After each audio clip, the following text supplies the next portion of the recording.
I'm going to talk to Alex. We're bringing Alex onto the stream. What's up, man? We Hey, see what's you, up, can guys? hear us. There we Yeah. go. How are you? Doing well, doing well. We've got some decent stock picks this week, so we're happy. ZingerNation is happy because we're always trading together. So yeah, I'm not into the stocks. Stocks is not my thing. but crypto is correct. Crypto is absolutely.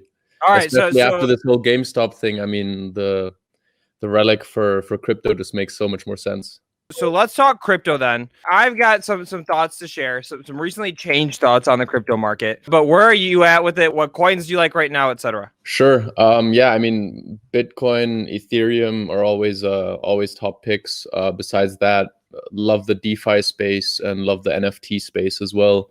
I think it's super interesting what's going on right there. Pretty up and coming. You now have pretty big Instagrammers as well that are looking into NFTs, which is really interesting because it's the first time that kind of crypto and the real world is kind of getting faster adoption than it has been in the past. So that's super interesting. Okay. And guys, for all you out there, I have not been like a crypto holder. I have been holding and trading a lot of these crypto stocks and actually making great money off them. Voyager Digital, that's been our one, guys.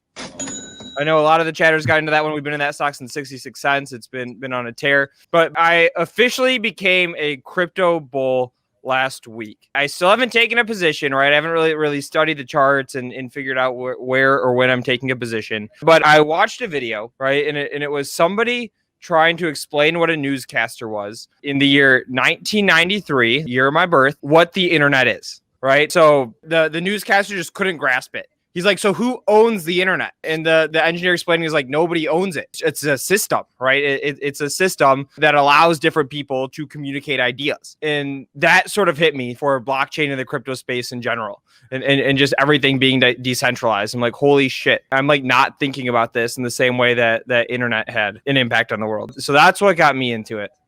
I think I'm going to put everything into Doge. Have you been listening to Elon? Listening to that Elon, exactly. Dude, how much money is he going to lose people who just are blindly following him into Doge? I think it's hilarious. 100%. I did it because I think it's effing funny. I totally bought some Dogecoin because I think it's funny, but yeah, it's crazy. Do you think that he owns Dogecoin? As very small amount is my guess. Yeah, it'll be interesting. No, but for sure. I mean, look, it just makes so much sense, right? The fact that like you depend on a centralized entity and they decide whether you're allowed to trade or not allowed to trade, or whether they sell your stock or whether they don't sell your stock. I mean, like we're living in a pretty free world these days, right? And so that's still not possible today. Crypto's here and it's bringing that solution. Yep. And like price targets, right? I mean, we've had guests on the show who are Bitcoin bulls, and they've thrown out price targets that are anywhere from 30,000, which we've eclipsed, to 100,000. And somebody came on and said that Bitcoin is going to see 1 million within the next 2 years. I'm curious where your mind is at in terms of price targets. I mean, if we cross 100K, we're going to hit 300K, I assume. So I think 100K should definitely be in the bag this year, just based on how historical price movements have been, whether it's stock to flow ratios, whether it's on-chain metrics. I think it's pretty clear that supply is decreasing. The big guys are coming in, the institutions are coming in. So I think that price target is pretty realistic. Yeah, absolutely. And again, I'm not in it yet, but I think it's a market that I have to get into. And then tell us a little bit about acquainting, what you guys do, where you fit into the market, etc. Yeah, for sure. So we built Accointing around 3 years ago. And the idea is that you obviously need to be able to track all of these cryptocurrencies that you hold, whether that's on mobile or it's on the web app, to fully understand what your current portfolio allocation is, what your current portfolio construction is, fully understand your unrealized and realized gains. And at the same time, obviously, it's the aspect of the tax man is still around. And so with Accointing, you also at the end can print out your tax report that has to do with any sort of cryptocurrency that you trade, no matter whether you use Binance, Coinbase, whatever exchange it is. You can directly import everything automatically, and then we give you the actual report, and that's pretty much what we do.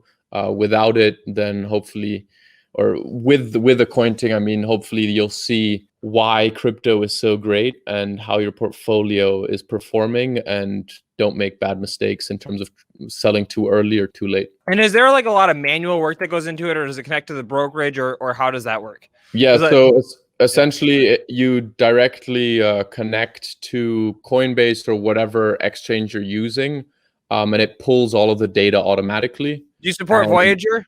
We do not support Voyager Dude, yet. you got to get Voyager. Hottest stock on the market. I've made so much money off of Voyager this year. Is Voyager a miner or an exchange? I don't know. I think it's a miner. You can trade crypto on it. I don't know if that makes it an exchange, Okay, or what that makes, or if it connects to an exchange or what. Okay, that's an exchange. Got it. Cool. No, then, I mean, if people go to our forum, we listen to all of our customers. So if you go to community.accointing.com, then you can make any sort of requests, whichever exchanges or wallets we should add, and we'll add those relatively quickly. Yep, there you go. All right, we need to get that Voyager on there. I just opened the account. This stock. I'm like, all right, if I made this much money off the stock, I ought to open an account and fund it with them as like a thank you. At least take what I made from the stock and put it in there. So there's the deal. Anything else that we should talk about that we haven't covered already? We got the crypto price target. We've heard about the company. Anything else, I guess, on the horizon that we should be talking about? I mean, I think for anyone that's not in crypto, I think it absolutely makes sense to look at the aspect of how decentralized nature helps yourself. Especially if you're into stocks and everything, having decentralized finance makes a lot of sense, right? Right now, you're not making any interest on any of your dollars. And so with decentralized finance, you can do these things. You can deposit your USD into a contract and it'll accrue value through interest. And especially in the world we're in right now, that makes a ton of sense. Yep. All right, man. I like it. Thank you for joining us on the Power Hour. We're going to have you back on here with us. We're going to hang out. We're going to talk crypto. I'm going to get in it before it makes that run to 300,000 that you're talking about. I hope. You better buy today with that profit. Exactly. That's the move. And I'm going to throw this one on the screen because I hate talking out of my ass without anything to back it up. But literally, this is the Voyager digital trade, right? There's the ticker. I got the Canadian ticker. It's literally up 2,300%. What the hell? I take that all day. So there's the move on that one. All right, man. Thanks for joining us. Sweet. Thanks a lot. Have a good one. Bye. Take care.